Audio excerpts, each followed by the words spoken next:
Question number 4 find the zeros of polynomial in each of the flowing cases.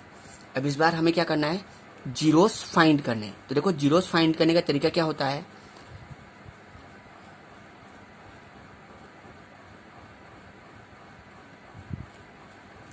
Question number 4 find the zeros of polynomial in each of the flowing cases.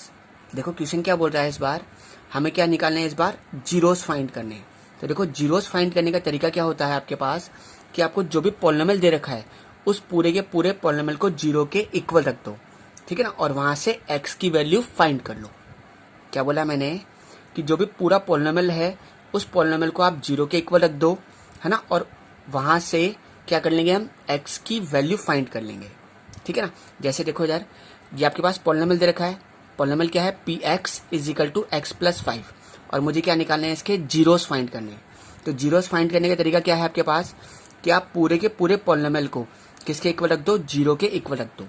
तो मैंने क्या कहा कि x plus 5 इसको किसके equal रख दूंगा, zero के इक्वल रख दूंगा, और यहां से क्या कर लूंगा, एक्स की वैल्यू फाइंड कर लूंगा।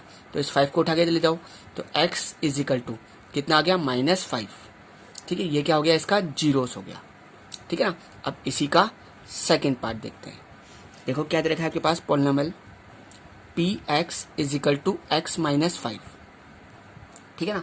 क्या बताया मैंने, क्या निकालने हैं आपको, इसके जीरोस फाइंड करने। अब जीरोस फाइंड करने का तरीका क्या है कि इस पूरे के पूरे पॉलिनोमियल को किसके इक्वल रख दो, जीरो के इक्वल रख दो, ठीक है ना, और वहां से एक्स की वैल्यू फाइंड कर लो। तो मैंने वही कहा, एक्स माइनस 5 इसको किसके इक्वल रख दिया, जीरो के इक्वल रख दिया, ठीक है ना। और मुझे किसकी वैल्यू चाहिए, एक्स की वैल्यू चाहिए, तो इसको उठा के इधर ले जाओ। तो एक्स की वैल्यू कितने के पास, 5 आ गई। ये क्या हो गया, इसका जीरोस हो गया, ठीक है। अब इसी का थर्ड पार्ट देखते हैं। थर्ड पार्ट दे रखा है के पास, P x is equal to 2x plus 5। क्या निकालना है आपको, जीरोस। अब जीरोस कैसे निकालते हैं, इस पूरे पॉलिनोमियल को हम किसके इक्वल रख देंगे, जीरो के इक्वल रख देंगे, और यहां से x की वैल्यू फाइंड कर लेंगे।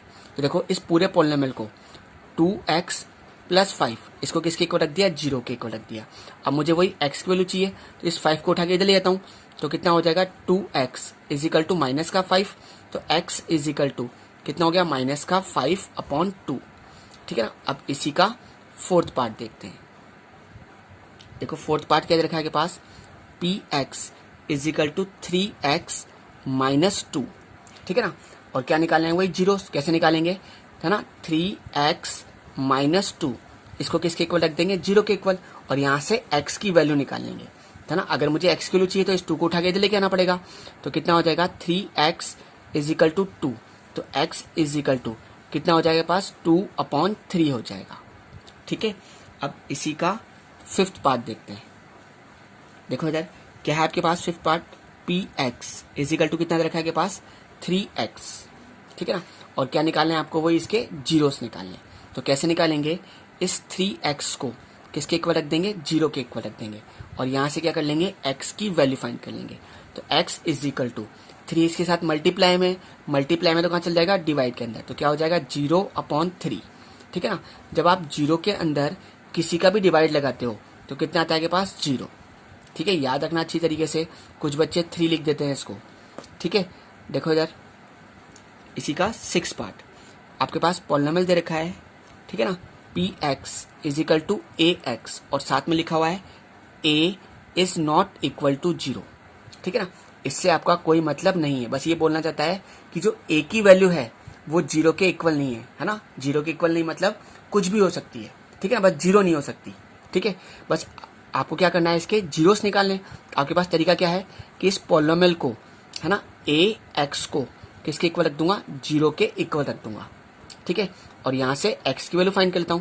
तो x इज इक्वल टू कितना हो जाएगा, 0/a, ठीक है। तो जीरो में जब हम किसी का भी डिवाइड लगाएंगे कितना आ जाएगा पास, 0 आ जाएगा, ठीक है। अब देखो एक बात क्लियर हुई कि आपको कि इसने क्या कहा था कि a की वैल्यू 0 नहीं होनी चाहिए, क्यों, क्योंकि आपने पढ़ा है कि डिनोमिनेटर में कभी भी 0 नहीं आता, ठीक है। बात क्लियर है, चले आगे। अब इसी का 7th पार्ट देखो इधर क्या दे रखा है आपके पास, polynomial P x is equal to c x plus d, ठीक है ना। और यहां पर बोल रहा है आपसे ठीक है ना, c is not equal to 0, c की वैल्यू 0 के इक्वल नहीं होनी चाहिए, है ना। इससे आपको कोई मतलब नहीं है, बस आपको तो क्या करना है, इसके जीरोस निकालने हैं। तो जीरोस निकालने का सबसे बेस्ट तरीका है कि आपको जिसके भी जीरोस निकालने हैं, है ना, उस पूरे के पूरे पॉलिनोमियल को किसके इक्वल रख दो, 0 के इक्वल रख दो, और वहां से x की, है ना, जो भी वेरिएबल है उस वेरिएबल की वैल्यू फाइंड कर लो। ठीक है, तो हम क्या करेंगे, cx प्लस डी, इसको किसके इक्वल रख दिया, 0 के इक्वल रख दिया। अब मुझे वही x की वैल्यू चाहिए, सबसे पहले इस d को इधर शिफ्ट करना पड़ेगा। तो cx इज इक्वल टू कितना हो जाएगा, माइनस का d हो जाएगा। बात क्लियर है। चले अब देखो, x के साथ में जो c है वो क्या है, मल्टीप्लाई में दे रखा है, तो मल्टीप्लाई में दे रखा है तो कहाँ चल जाएगा, डिवाइड के अंदर। तो x इज इक्वल टू कितना हो जाएगा, माइनस का d अपॉन c। ठीक है ना, तो ये क्या हो गया, इसका जीरोस हो गया।